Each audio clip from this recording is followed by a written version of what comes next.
Itong si Berbena ay nananatili sa severe tropical storm category at ito'y huling namataan sa line 240 kilometers north-northeast na Pag-asa Island, Calaya at Palawan. Yes po, nakalabas na ito ng ating Philippine Area of Responsibility kaninang madaling araw. May taglay na lakas na hangin na 110 kilometers per hour at pagbugso na umaabot ng 135 kilometers per hour. Ito'y kumikilos west-northwestward sa bilis na 20 kilometers per hour.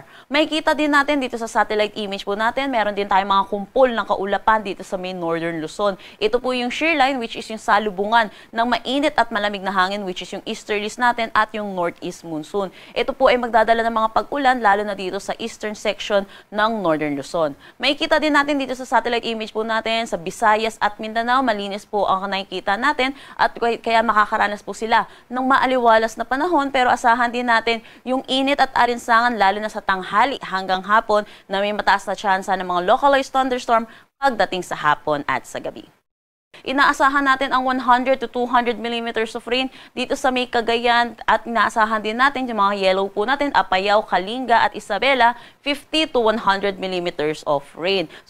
Para naman bukas, bahagya pong hihina yung epekto po netong shear line, pero inaasahan pa rin po natin significant rainfall pa rin po yung 50 to 100 millimeters of rain dito sa may Cagayan, Apayao at Isabela. Saturday naman po, November 29, dito na lamang tayo makakaranas ng 50 to 100 millimeters of rain dito sa may Cagayan.